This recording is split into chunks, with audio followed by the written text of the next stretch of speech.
Assalamualaikum warahmatullahi wabarakatuh. Alhamdulillah wa syukranillah. Asyhadu an la ilaha illallah wahdahu la syarika lah wa asyhadu anna Muhammadan abduhu wa rasuluh la nabiyya ba'd. Puji syukur kepada Allah Subhanahu wa taala yang senantiasa melimpahkan rahmatnya kepada kita bersama. Salam dengan salam buat Nabi junjungan kita Nabi besar Muhammad sallallahu alaihi wasallam. Allahumma shalli ala Muhammad wa ala alihi Muhammad. Saudara-saudaraku yang dirahmati oleh Allah, kita akan membahas tahsin tilawah. Apa itu tahsin tilawah? Secara bahasa adalah membaguskan bacaan. Membaguskan bacaan atau mengeluarkan setiap huruf dari tempat keluarnya serta memberikan hak dan mustahak huruf itu. Adapun hak dan mustahak huruf itu adalah hak huruf sifat asli yang ada pada huruf itu. Sedangkan mustahak huruf adalah sifat yang sewaktu-waktu berada pada huruf tertentu. Seperti sifat tafkhim pada huruf ra atau sifat tarkib pada huruf ra atau huruf lam. Maka dari itu pentingnya kita belajar tahsin, sehingga kita tidak melewatkan kaidah-kaidah membaca tahsin yang benar.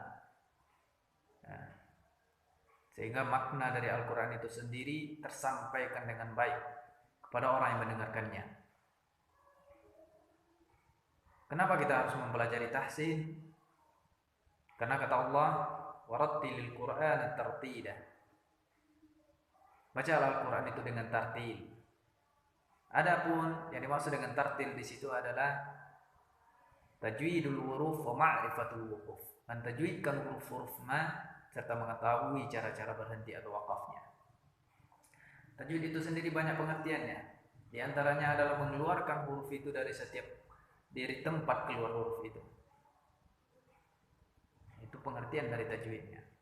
Kita paham sifatnya, kita paham makharijul hurufnya.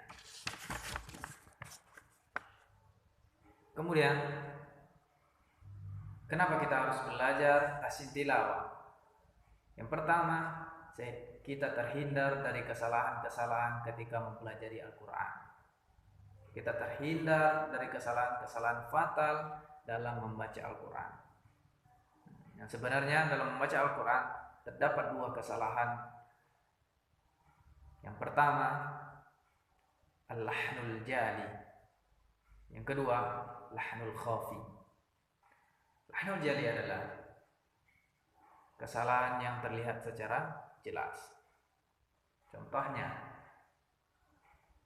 ketika seseorang membaca alhamdulillahi rabbil alamin, dibaca alhamdulillah. Oke, itu kesalahan jali. Apa itu kesalahan jali? Adalah kesalahan yang nampak secara jelas.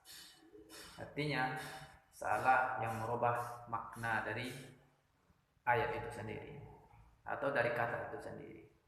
Kata alhamdulillah dirubah menjadi alhamdulillah, maka dia secara makna akan berubah. Yang kedua, dalam kata la tarawunnal jahim, diubah dengan baca la tarawun, yang tidak ada mat diberikan mat di situ. Di kata-kata huruf la yang tidak ada matnya, kita baca dengan bacaan mat. Maka secara umum artinya pasti akan berubah. Lahnul jadi. Yang kedua, lahnul khafi. Apa itu lahnul khafi? Kesalahan yang tidak terlihat secara umum. Ya. Dia tidak merubah makna, namun secara tahsin dia tetap salah dalam membaca Al-Quran. Contoh, yang pertama, membaca tanda panjang yang wajib kurang dari yang seharusnya. Yang 6 harokat dibaca 2 harokat. Padahal itu harusnya dibaca 6 harokat, dibaca menjadi 2 harokat. Maka secara tahsin tilawah, secara tahsin bacaan Al-Quran itu menjadi kurang tepat. walaupun di sana tidak merubah makna. Yang kedua, tergesa-gesa ketika pengucapan gunnah. Contoh dalam pengucapan qul a'udzu bi rabbin nas, dibaca qul a'udzu bi rabbin nas. Maka kesalahan di sana terdapat dengan kesalahan jadi khafi, kesalahan khafi.